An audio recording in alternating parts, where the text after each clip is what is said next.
I'm the reason Mick didn't come back from Dubai. That's not something I say to be dramatic. I say it because it's true. He died out there, and I came home with a crypto wallet, a burner phone, and a bag I haven't unpacked in 5 months. I haven't touched the money. I can't. It's not mine. Not really. I'm 50 years old. Name's Evan Daly. Most people called me Red back when I had hair and a temper. I spent most of my adult life keeping people alive who could afford it. First the Corps, then private security. 20 years in this business and I've seen everything: overdose celebrities, cartel threats, political bribes, fake kidnappings, real ones. You learn to stay quiet, follow orders, and keep your damn hands clean. Until you don't. Mick and I used to joke that we'd die old and bitter in a Florida trailer park, arguing over who drank the last beer. 20 years of jobs together, close calls, long nights, dumb clients. But we always came out of it. Until the Dubai contract. 2 weeks, 200 grand each. Supposed to be simple. Secure a crypto investor's estate, nothing more. We knew something was off the second we landed, but we looked the other way. Money blinds you. And when you work long enough in this field, you start to believe you've seen the worst. That nothing can surprise you anymore. We were wrong. I'm sitting here in a 1-bedroom apartment in Dayton, Ohio, drinking gas station coffee out of a chipped mug and checking the peephole every hour like some washed-up spook. I haven't talked to my agency. I haven't talked to Mick's family. I haven't even looked at his name in my contacts. It's still there. Feels like a landmine. People say we all have our breaking point. I found mine the night Mick ran, and I didn't follow. He died thinking I betrayed him.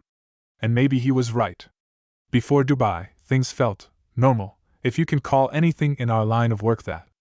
Mick and I had just finished a 3-day escort gig in Denver, some B-list influencer who thought her ex was hiring hitmen. It was nothing. She cried twice, tipped in cash, and posted about us like we were secret agents.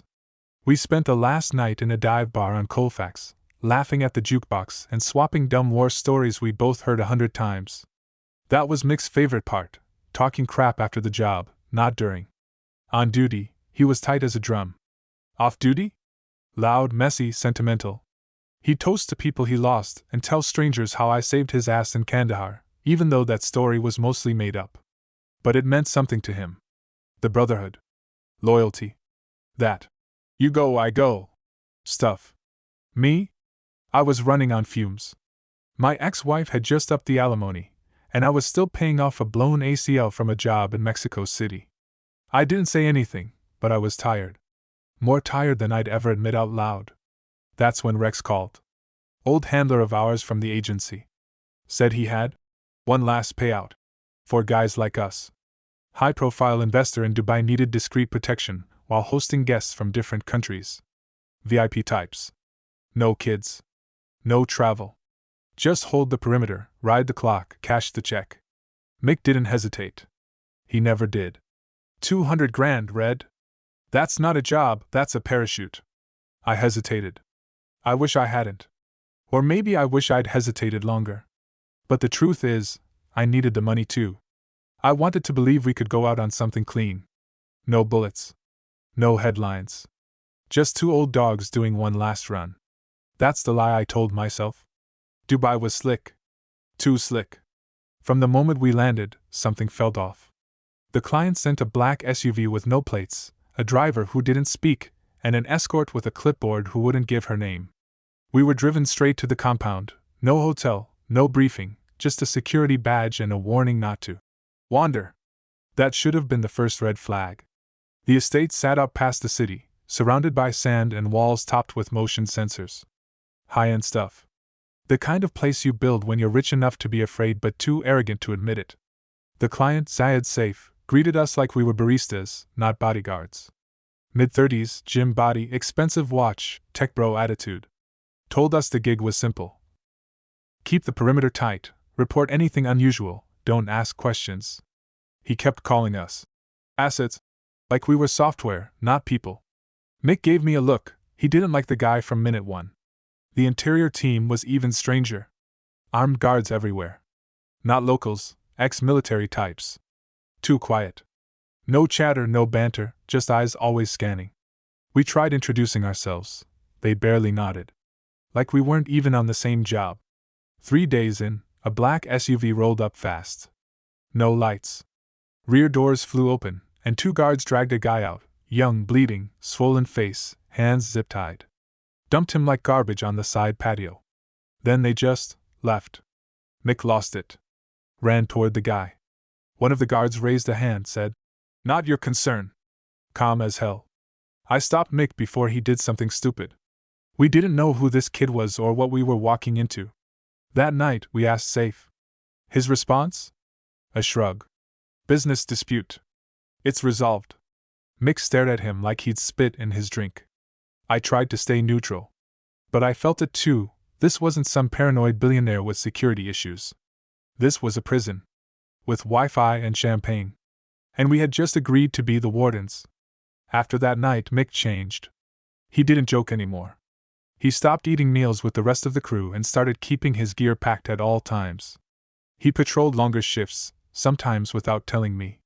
And every time I asked what he was thinking, he'd just say, "I don't like this place, Red. It's wrong." I kept trying to brush it off. Told him we've seen worse. Cartel safehouses, Sudanese oil lords, Russian oligarchs with mood swings and tiger pets. Hell, one time we guarded a guy who kept a panic room stocked with caviar and adult diapers. We'd always survived. We'd always gotten paid. But this wasn't paranoia. Mick had a gut for danger. And he was spiraling. I tried to call Rex, our handler back home. He didn't pick up. When I texted him what happened, I got one reply. "Stick to the contract. You're covered." That's when I knew something was off, not just with the job, but with the whole damn setup. The compound got quieter. Fewer guests showed up. The local guards stopped acknowledging us completely. There were whispers of an event coming, but no one said what. Safe walked around like he was invincible. Always on the phone, always smiling. The man radiated arrogance like heat. Then came the party. That night. Loud music. Cars pulling up one after another. Men in suits, women in gowns. Champagne in gold glasses. On the surface, it looked like some crypto gala, just another obscene flex. But Mick kept looking at the east wing. The one they always kept locked. He leaned close and said, "They're not celebrating, Red. They're trading." I laughed. I wish I hadn't. Because deep down, I felt it too. But I was tired. Burned out. I wanted to ride the clock, get my money, and disappear.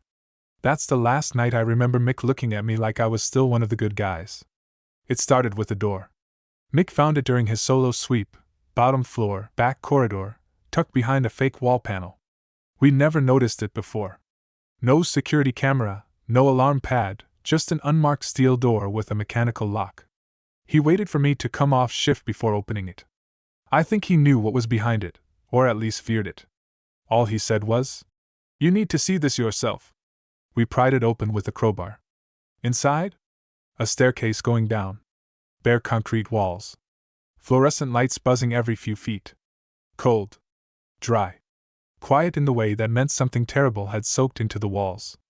At the bottom were cells. Not cages. Rooms. 6 of them. No beds. No windows. Each with a lock on the outside. There were people in them. 3 girls. 2 young men. 1 older woman. All barefoot. One of the girls had dried blood on her lip. They didn't scream. They didn't beg. Just stared like they were used to being invisible. I remember the youngest one. Couldn't have been more than 20. She whispered in perfect English, "Are you here to kill us or help us?"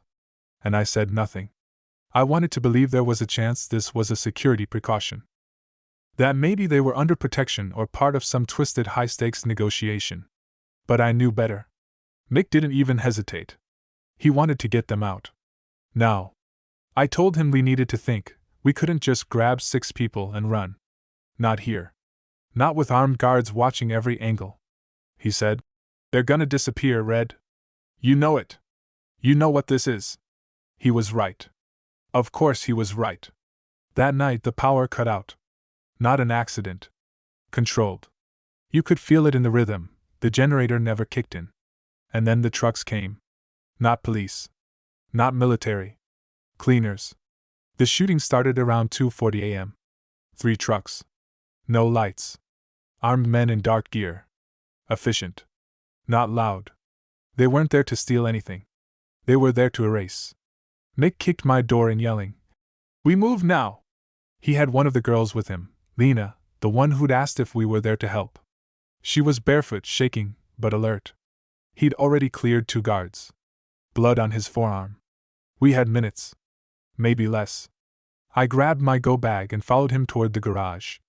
My heart was pounding, but my head was still lagging, still trying to make sense of the protocol, the rules, the way this kind of job was supposed to go. But nothing about this was a job anymore. It was a cleanup. We hit the main hallway and ran straight into safe. Calm as a lake. No fear. No urgency. He held a duffel bag in one hand and tossed another toward me. Heavy. Cash and crypto wallets. "You can go now," he said. "Take the money. Or go with him. But you won't get both." Mick looked at me. Just for a second. "You coming or what?" he said. I looked down at the bag. And I froze. That second, just one goddamn second, was enough. He cursed and turned, dragging Lena through the door and into the dark. I didn't follow. I told myself I'd come back for them. That I needed to survive first so I could help later. That's the lie I chewed on all the way to the extraction point. They didn't chase me. Didn't even look twice. When the helicopter came, I didn't ask questions. I got in. I flew away. They left Mick's body in the desert. I didn't ask where Lena went.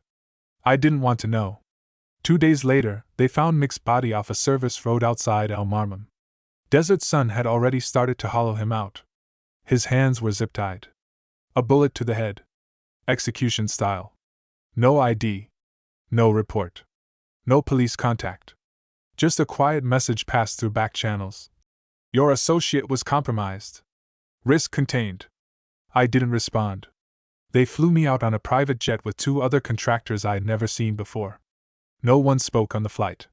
When we landed in Istanbul, a man in a suit handed me an envelope with a passport, return ticket to the US, and a post-it note that said, "Your contract is complete." No mention of safe. No mention of Lena. No questions asked? When I got home, the crypto wallet was already funded. $200,000 split across 4 cold wallets. Untouched. Like blood money sealed in glass. I didn't touch it. I couldn't. I called Rex once. Straight to voicemail. Left one message. "He's dead." "You knew." The next morning, a block number left me a voicemail. "Stay dark. You're not a target if you stay quiet." I haven't heard from them since. I thought I'd feel safe being back. Familiar streets, American air, a bed that didn't hum with voltage. But I wasn't safe. I was watched. Not by someone specific, just the feeling, like gravity with teeth. I tried to call Mick's sister. Left a voicemail. She called back a week later and said exactly this. "You left him. That's all I need to know." Then she hung up. I didn't argue. Because she's right. I stopped sleeping after that. The guilt wasn't slow, it hit like a heart attack. I'd be halfway through brushing my teeth and suddenly I'd see Mick's face the night he ran. Hear Lena's voice asking if we were there to help. Feel the weight of that duffel bag in my hand. I started drinking more. Not to forget, forgetting would have been a mercy, but to sit in it. To wallow. I deserved the weight. Every bit of it. I kept the go bag packed. Phones off. Lights off. I moved every 2 weeks. Erms, motels, a friend's shed outside Cleveland. No one was following me. But I never shook the feeling that someone might. I checked the wallets once. Just to see if they were still active. They were. All 4. Ticking time bombs of hush money. One night, in some dusty rental outside Toledo, I opened Mick's old notebook. He always kept one. Log entries, sketches, coordinates, even poems sometimes. I found a page torn halfway out. It said, "If I go down, I'm taking at least one of them with me."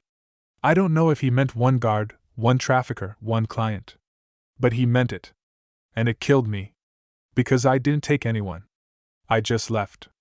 That's when it flipped for me, not grief, not regret. Clarity. Like a match finally catching fire after 1,000 flicks. The kind of clarity that makes you stand up, walk into the bathroom, and look yourself dead in the mirror like, "You gonna be the guy who ran forever?" Or are you gonna finish the job? I packed a new bag that night. Not to hide. To go back. I flew into Dubai under a fake name. It cost most of my savings and a favor from someone I protected back in '09, guy who owed me big and still had access to clean documentation. I looked like hell, lost weight, new beard, different posture. I didn't even recognize myself in customs.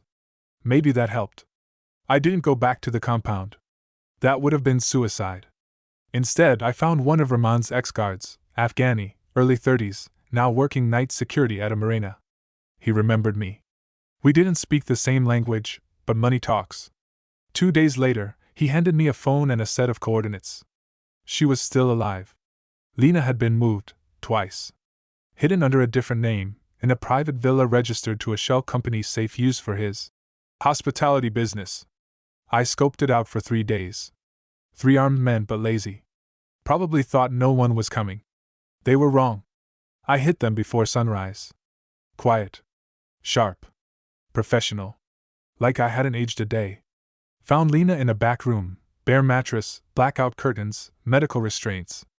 But her eyes lit up when she saw me. Like she hadn't seen real light in weeks. She didn't ask questions. Just said, "You came back." We drove all night. Switched cars twice. Crossed into Oman at a bribe-heavy checkpoint. I left her with a fixer I trusted, an old Navy guy who runs a halfway house for trafficked women. He owed me a favor too. Before I left, she gave me a flash drive. Said it had account numbers. Names. Wallet keys. She also said, "Nick saved me. You avenged him." I didn't correct her. I sent the files to a journalist in Beirut. Someone who'd covered crypto laundering and human rights. No name, no explanation. Just raw data and one line in the subject: start with safe. Then I disappeared again. The article dropped 2 weeks later. It didn't name me. Just called me an anonymous former contractor. It mentioned Safe by name, along with Colonel Rahman, a few shell companies registered in the Caymans, and something called Project Recompense. According to the article, it was a transnational network using fake employment visas to facilitate the movement of human capital through private security logistics chains. That's a fancy way of saying trafficking. Lena's testimony was included but carefully redacted. No name. No identifying details. A few chilling lines made it in. He told us we were assets. If we disobeyed, we were repurposed. And some girls disappeared. Some came back quieter. Some didn't come back at all.